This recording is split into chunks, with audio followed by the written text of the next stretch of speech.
అభివృద్ధి పదం వైపు నడుస్తూ 600 జనాభా ఈనాడు 60,000 ఓట్లతోని జిల్లా కేంద్రంగా భూపాలపల్లి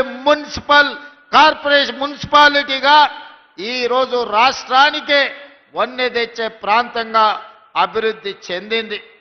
ఈనాడు మన కళ్ళ ముందల్లే చిన్న గ్రామం నుంచి జిల్లా కేంద్రంగా భూపాలపల్లి అభివృద్ధి చెందింది అనంటే ఆనాడు కాంగ్రెస్ పార్టీ చేసిన అభివృద్ధి ఈ రోజు ఈ ప్రాంతం అభివృద్ధికి కారణమైంది. అయితే మిత్రులారా, నిన్న మన కొంతమంది ప్రకటనలు చేస్తున్నారు. నేను నిశ్చితంగా గమనిస్తున్నా. మేము భూపాలపల్లి జిల్లా ఇస్తే కాంగ్రెస్ పార్టీ జిల్లాను రద్దు చేస్తుందని ఒక తప్పుడు విషపు ప్రచారం చేస్తున్నారు. ఈ వేదిక మీద నుంచి మీడియా మిత్రులకు 4 కోట్ల తెలంగాణ ప్రజలకు నేను స్పష్టంగా చెప్పదలుచుకున్నా, ఏ జిల్లాలను తొలగించడం కానీ కొత్త జిల్లాలను ఇచ్చే ఆలోచన కానీ ప్రభుత్వ పరిధిలో పరిశీలనలు లేదు. ఎన్నడైనా జిల్లాలను పునర్వ్యవస్థీకరించాలి, లేకపోతే రేషనలైజ్ చెయ్యాలి అనంటే బహిరంగంగా ప్రజలకు చెప్పి శాసనసభలో చర్చ చేసి ప్రతిపక్షాల సూచనలు తీసుకున్న తర్వాతనే జిల్లాల గురించి ఆలోచన చేస్తాం. ఎవరు ఎన్ని కుట్రలు చేసినా, ఎన్ని అపోహలు సృష్టించాలని ప్రయత్నం చేసినా భూపాలపల్లి ప్రాంతం చైతన్యవంతమైన ప్రాంతం. ఎవరు ఏ కుట్రలు కుతంత్రాలతోని ఈరోజు తప్పుడు ప్రచారం చేస్తుండ్రో పసిగట్టగలిగిన శక్తి ఈ ప్రాంత ప్రజలకు ఉన్నది. భూపాలపల్లి జిల్లా ఎక్కడికి పోదు, జిల్లా కొనసాగుతుంది. అభివృద్ధి పదం వైపు నడిపించే బాధ్యత మన ప్రభుత్వం తీసుకుంటుంది. కొంతమంది చిల్లర మల్లర ప్రచారాలు చేస్తారు. తాత్కాలికమైన రాజకీయ లబ్ధి కోసం వాళ్లకు తప్పుడు ప్రచారం చేయడం, ఈ ప్రాంతం మీద విషం చిమ్మడం తప్ప వాళ్ళు చేయగలిగిన ప్రయత్నం ఏదీ లేదు. అదేవిధంగా ఇవాళ జిల్లా విషయంలోనే కాదు, భూపాలపల్లి ప్రాంతంలో సింగరేణి గని కార్మికులు అటు ఆదిలాబాద్ నుంచి ఖమ్మం జిల్లా వరకు ఉన్న సింగరేణి పరివాహక ప్రాంతం, గోదావరి నది పరివాహక ప్రాంతంలో వేలాది సింగరేణి కార్మికుల కుటుంబాలు ఉన్నాయి. మెడికల్ అన్ఫిట్ ఏదైతే మీకు బోర్డు ఉన్నదో కాంగ్రెస్ పార్టీ ఆ బోర్డును రద్దు చేస్తుంది. భవిష్యత్తులో సింగరేణి కార్మికులకు వాళ్ళ వారసత్వ ఉద్యోగాలు కానీ మెడికల్ బోర్డు ఇచ్చే అన్ఫిట్ సర్టిఫికెట్ తోని వాళ్ళ కుటుంబ సభ్యులకు వచ్చే ఉపాధి అవకాశాలు పోతాయి. మిమ్మల్ని కాంగ్రెస్ పార్టీ మోసం చేస్తుందని కొంతమంది తప్పుడు ప్రచారం, విషపు ప్రచారం చేస్తున్నారు. అసలు ఈ ఆలోచన ఎక్కడి నుంచి వచ్చిందో, ఈ అవసరం ఎవరికి ఉన్నదో నాకైతే అర్థం కాలేదు. అందుకే మిత్రులు జనక్ ప్రసాద్ గారికి, పెద్దలు దుద్దిల్ల శ్రీధర్ బాబు గారికి నేను విజ్ఞప్తి చేస్తున్నా, ఎవరైనా ఇట్లాంటి తప్పుడు ప్రచారాలు చేసి మెడికల్ బోర్డు విషయంలో విషము చిమ్ముతే వాళ్ళను అందరినీ మోకాళ్ళ మీద కూర్చోబెట్టి 4 ఈపుల మీదంగా దెబ్బలేయండి. ఎందుకు అనంటే ఆ ఆలోచననే ప్రభుత్వ పరిశీలనలో లేదు.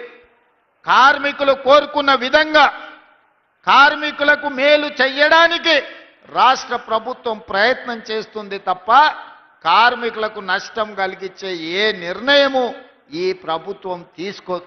ఇవాళ ప్రజా ప్రభుత్వం అధికారంలోకి వచ్చిందంటే సింగరేణి బొగ్గు గని కార్మికులు నిండు మనసుతో పని చేయడమే కాదు, మీరు గుండెల నిండా ఊపిరి పీల్చుకొని భుజాల మీద కాంగ్రెస్ పార్టీ జెండాను మోసిండ్రు కాబట్టి ఈరోజు ప్రజా ప్రభుత్వం అధికారంలో ఉన్నది.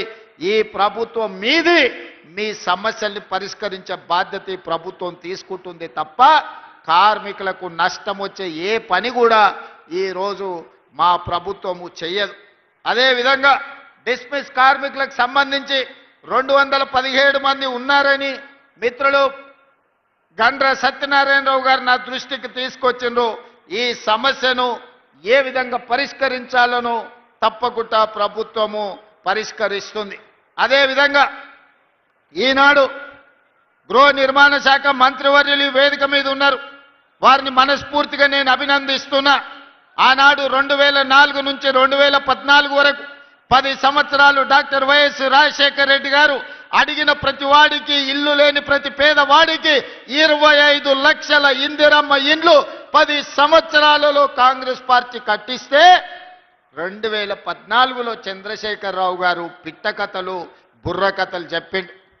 అసలు అగ్గిపెట్టె లాంటి ఇల్లు, అందులో ఎట్లుంటారు? అదో ఇందిరమ్మ ఇల్లు ఇల్లేనా? కొడుకొస్తే యాడుంటే, కొడుకు కోడలుంటే యాడుంటారు? పండుగ పూట బిడ్డ అల్లుడు వస్తే యాడవంటారు? గొర్రె పిల్లను, కుక్క పిల్లను ఉంటే యాడ కట్టేసుకుంటారు? మీకు డబల్ బెడ్రూమ్ ఇల్లు ఇస్తామని దంచి మాటలు చెప్పిండు. మరి ఎవరికన్నా ఈడు ఉన్నోళ్ళకి, ముఖ్యంగా మా అక్కల్ని అడుగుతున్నా, మీకు ఎవరికన్నా డబల్ బెడ్రూమ్ ఇల్లు వచ్చిందా అక్క? మనకు మాత్రం డబల్ బెడ్రూమ్ ఇల్లు రాలే. 1000 ఎకరాలలో ఎర్రవల్లిలో ఆయనకు ఫామ్ హౌస్ వచ్చింది. 100 ఎకరాలలో ఆయన కొడుకు జన్వాడలో ఫామ్ హౌస్ వచ్చింది. 50 ఎకరాలలో ఆయన అల్లుడికి హరీష్ రావు గారికి మోయినాబాద్లో ఫామ్ హౌస్ వచ్చింది. కేసీఆర్ బిడ్డ కవితకు శంకర్పల్లిలో 25 ఎకరాల ఫామ్ హౌస్ వచ్చింది. ఆయన్నే కాదు, ఆయనకు మందు గోళీలు అందించే సంతోష్రావు కూడా 20-30 ఎకరాల ఫామ్ హౌస్ వచ్చిందయా. ఇక రాంది ఎవరైనా ఉన్నారంటే ఎర్రవల్లి ఫామ్ హౌస్లో కేసీఆర్ క్లాస్మేట్ ఉంటాడు ఒక ఆయన, జాంగీర్ అని. చదువుకున్నప్పటి నుంచి ఆయనతోనే ఉన్నాడు. నిన్నగాక మొన్న ఆయన చేతికి దట్టి కట్టింది కూడా గాయననే జాంగీర్. జాంగీర్కి ఒక్కనికే ఏం రాలే పాపం, చూస్తూనే ఉన్నాడు. ఆయన క్లాస్మేటు కింది నుంచి పైకి ముఖ్యమంత్రి అయిండు, దిగిపోయిండు, కానీ జాంగీర్కు మాత్రం న్యాయం చేయలే. ఇవాళ అది పరిస్థితి. మీకు మాత్రం ఇన్ని ఫామ్ హౌజులు వచ్చినాయి, 100,000 ఎకరాల భూములు వచ్చినాయి, టీవీలు వచ్చినాయి, పేపర్లు వచ్చినాయి, 1000 కోట్ల రూపాయల వ్యాపారాలు వచ్చినాయి. మా పేదవాళ్లకు మాత్రం డబల్ బెడ్రూమ్ ఇండ్లు రాలే.